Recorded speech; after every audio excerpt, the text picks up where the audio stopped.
Alright, here's the update. Got the version 1 battery. You have to do this little split cable thing. It doesn't use all the data, it just uses the white, brown, and the brown. So I had just clipped them. I'm gonna electrical tape this, make it real nice and kind of secure it. That goes to the version 2 battery communication. That goes version 2, battery communication up. That goes to the head unit, main battery. EG4 setting is down. These are annoying. That's got to be set right. So that's 1, that's 2, that's 2 plus the 1 to give you 3 because it's all in binary. This one doesn't have any, so my switches are all up. They're all in the up position. If they're all communicating together, I know I need to get the bus bars and clean it up a little bit, but so that all feeds over there. There's my 6,000, my 6,500. So get up. Kind of been a day of chasing this around. So that's it running. My solar comes into here to a safety switch. I can cut that off anytime I want to. That feeds into there. What I'm doing right now is I'm going to follow this around. The output is the orange cable. So output to the orange cable. Got my neutral bonding plug, the Tesla, and it's charging. And then this cable here, that one there, follow it over. That goes to my Delta Pro, which is charging off the batteries. And of course it's coming over here and it's feeding my laptop and a bunch of other miscellaneous, but it's also feeding the Delta One. It's 100%, so it's not doing anything. I'm going to slave it off to this guy down the road.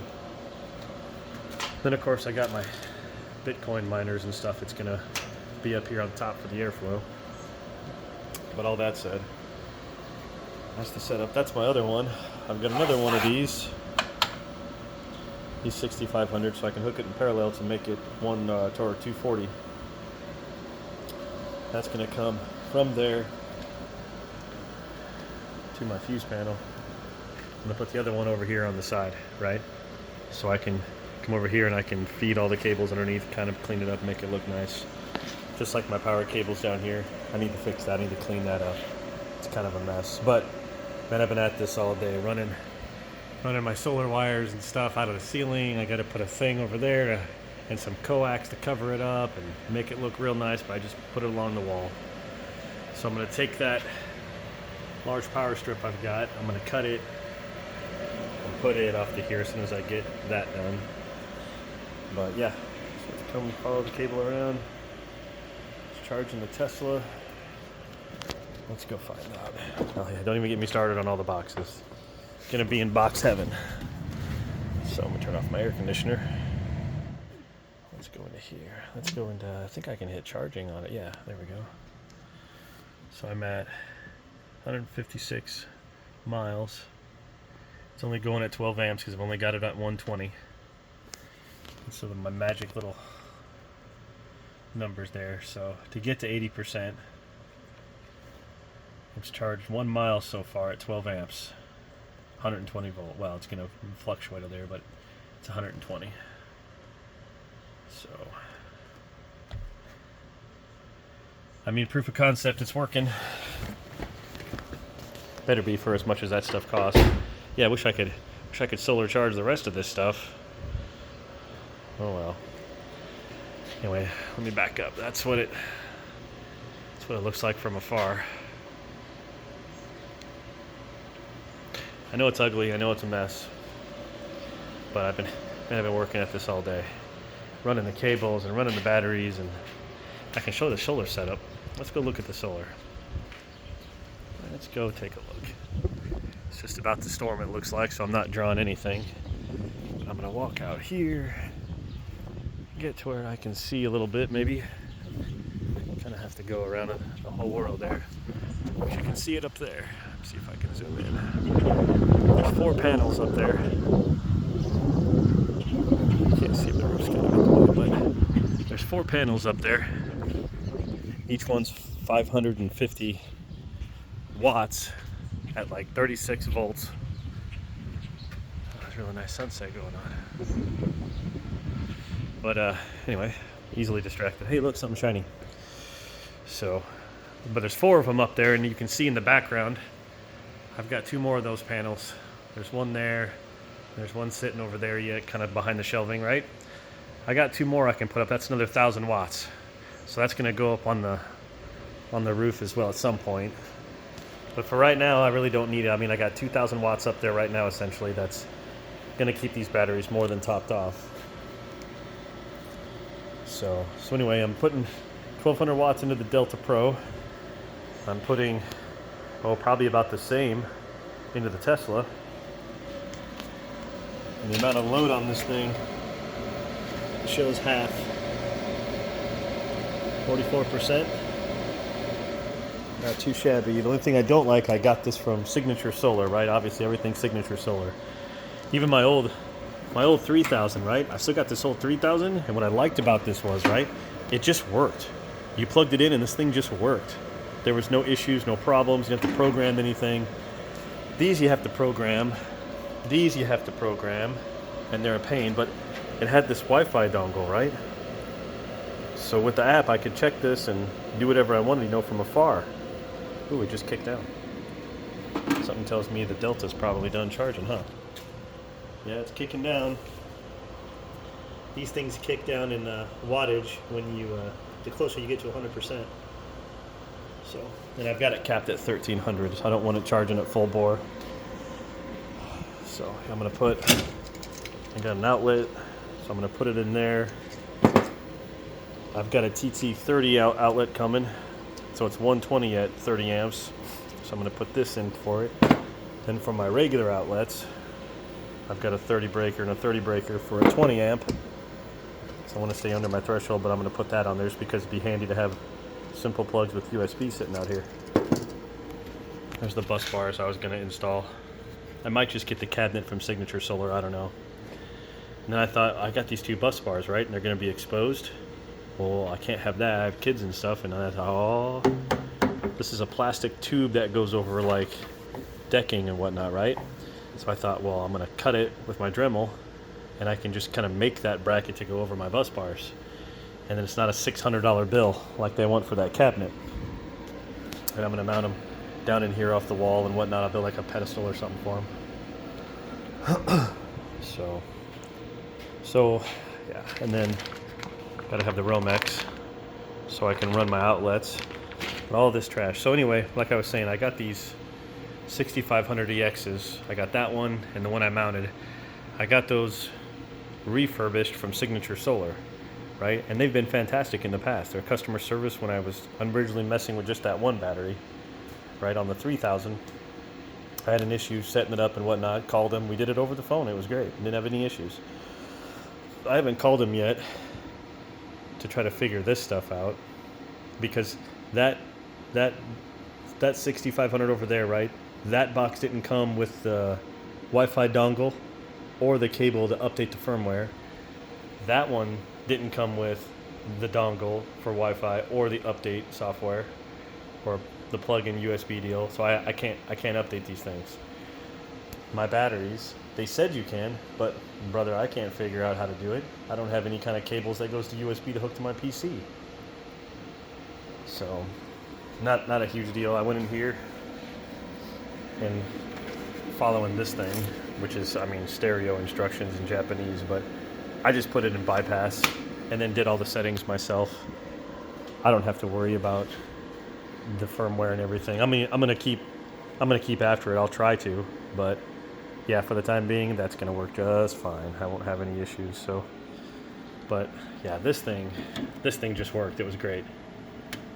You plugged it in, hooked it to your 2G on your Wi-Fi, no problems. So anyway, all right, guys. I know you guys kind of like updates on the Tesla and the solar stuff, and so it can be done all off grid. I have my own gas station right now. It's filthy and the wires are a mess, and I'm sure someone out there screaming about how crappy that wiring is. I'm sure it's not safe either. I gotta get the, I think I got them too. I know I've got them coming from a light switch. I don't know what I was going to do with the light switch. That wasn't going to help me out at all. There it is. I've got, with the original battery, see, I could update the 3000, but I can't update the other one. But anyway, on the 3000, it came with a breaker for the battery, so I know I've got to install that. I should install that anyway. You know, just to be safe. But down the road. See, this is the update. What's it say? If I could read it, that'd be great.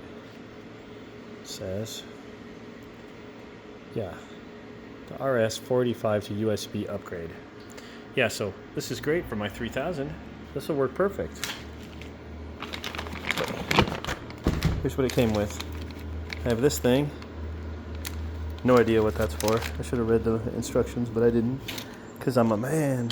So I got my fuses. Haven't put them in yet. I've got this thing. I don't know. Here's the other one, because like I said, I got two of them. Yeah, I was looking for that screwdriver earlier. But it's no help.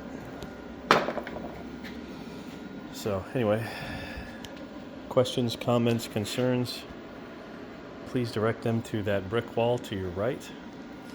But as I go, and it's going to be a while now, I think I've had it for a minute. Oh yeah, this thing. That's my instruction book. Let's look at this crap. This is how you set all this crap up. And you have to repin, and then I was watching some of the Signature Solar stuff online that they were putting out on YouTube, and they're talking about depinning and unpinning, and only certain things have certain deals, and it's like, why would you ship this then if you know there's a problem? Yeah, see, I gotta put that stuff in too. Hey, look, something shiny. So this I rigged up myself, because for grid tying that right, I've got big thick cable that came with the Delta. It can handle a lot of wattage and amperage, so just a regular, and then I just stripped off the end so I can grid tie that if I want to, so I can use the grid to power that and put juice back in the batteries if I want to. But I haven't done it yet. In fact, I'm going to put that up here so I don't forget about it. Look at all this mess. And just to give you an idea of these bus bars, right? This is a pretty good growler. You know, that's how big that thing is. But look at this thing. Look at that. Look how big that is. And that thing, this thing probably weighs 50, not 50, probably weighs 20 pounds. So anyway, there's that mess. And so here's, get it out, here's that big 240 plug for EVs. So once I get to the point, I'm going to have two of those things, hook them up in series through that panel, and then I'll have 240 to play with. That's my outlet. I don't want any problems, so I got the good stuff. But then, yeah, I'm gonna, you know, maybe mount bus bars down in here, kind of thing. I don't know. I got options. So anyway, that wraps it up, guys. Questions, comments, concerns, like I said, brick wall, or just text or email me. Put a comment down. I'll check them as I go. I'd love to. I'm not an electrician, and you should not do the things that I do. I'm what you call stupid. And I'm just trying to bumble through as best I can through YouTube videos and trying to figure stuff out. 12 volt I can do all day. This stuff, I have no idea what I'm doing there. That looks Greek to me. So anyway, get all down here. So it's great. Each one of these 5 kilowatts, 5, 10, 15, 20 kilowatts. That's 3.8. That's that little Delta. That's probably, what, 1.2 kilowatts? I'm not going to count the river just because it's buggy. It works, but it doesn't charge all the way sometimes, and then it does. It's just buggy. But that's the version 1 stuff. You know, they've gotten a lot better. This thing is a beast. It's heavy, but I think it's 3.8 like kilowatts that's sitting in there, and it's portable. So I have this, like I said, charging off of all that mess. So if there's a power outage, I can take that out into the house, and I've got my power for the refrigerators and freezers to stay running. You know, out here too, I got 2 small freezers there. I can keep those running off of this stuff, no problem. No problem. And I might take this one battery out, this guy, I might take it out of the pack, put it back on the 3000, put those other 2 panels up, and run it on a separate system entirely. You know, just, I don't know. It's kind of a secondary backup at that point, but I don't know. Nothing wrong with having backup to backups. You know, too much Star Trek will do that to you. Reverse the polarity. Don't reverse the polarity. Anyway, cool. I'll do this again when I get back from my trip and get to cleaning this stuff up, and hopefully it'll look better. Oh, in case you're wondering too, there's a Tesla charger head right there. Well, there's a Tesla charger over here that's going up to the car already. That's because I've got it plugged in. I've got a transfer switch inside on my dryer because I didn't have 220 out here in the garage. So I ran it to a transfer switch so I can use this from inside. So it just goes through my wall and then into where the laundry room is on the other side of this wall. So that gives me my 220 outlet when I didn't have a choice, because my fuse box for the house, this big thing, it's all the way in that end of the basement. And so I'd have to come up from the far corner throughout the entire house and then out here into the garage, right? And I got a quote for a guy to do it, an electrician, to go outside the house because it was easier and cheaper than trying to bust through the walls. Go outside with conduit all the way around and then back into this wall. It was like $2,500. I didn't think that was worth that. So I'm gonna pick up my mess yet. I have all that to pick up. Got 100 yards or 100 feet of my solar panel wiring, which is a mess on top of it. Can't lose my Romex. It took forever to get this stuff from Amazon. It was like 4 days. Next day, my butt. And then, yeah, see, that comes through the wall where my laundry room's on this other side. And I put the transfer switch in. It gives the dryer priority, and then when the dryer shuts off, it re-engages that so I can charge my car. At a full, I think it's 24 amps. So, yeah, like I said, there we go. I'd love to be able to solar charge all that mess, and in a sense I can, because I'm gonna put it, I got these trickle chargers. It's all my blacksmith stuff. I have a lot of hobbies. So I've got this guy, right? And that's my floaters here. I've got one on that Harley, the old 2003, and then I've got one on the 2018 CVO. Let's look at the front end here. Road Glide. Ha! Stupid streets. Get out of here. Personal preference, guys. So, anyway, yeah, I was ending this video a while ago. So, yeah, any questions or any helpful tips, I'd greatly appreciate you. You know, the biggest thing that I need help on, honestly, if I didn't put my EG4 inverter over there on bypass and set up all the fields myself, then it tells me error code 61, right? And I think I can fix it with an update, but I don't have any of the update hardware to plug into there or to plug into the batteries and then hook to a computer so I can update it, right? So I put it in bypass because it says it can't communicate. So what I'm going to do is, you smart people, I'm going to zoom in. So this is my main battery. This is the battery that goes to the inverter, right? There's my protocols and my ID on the main battery. I'm going to go down to the number 2. I'm going to go down to number 3. And then I'm going to float down over here to the old style. If I can get in there. The old style's got them all tipped up. Like I said, I don't know if that's right. According to the book, I think it's okay. And then these were always confusing to me too. I think this is right. So I've got CAN for the inverter, because this newer one needs the CAN protocol. My 3000 uses this one. This goes COM to battery, and it goes COM to battery. COM with the 2 wires, because we're going from this one to the old one to that one. All right, last cut. Like I said, any helpful tips or ideas, I'd greatly appreciate it, guys, because I'm pretty new and green to all this, and boy, we do the best we can with what we've got, right? So, all right, thanks for watching. Bye-bye.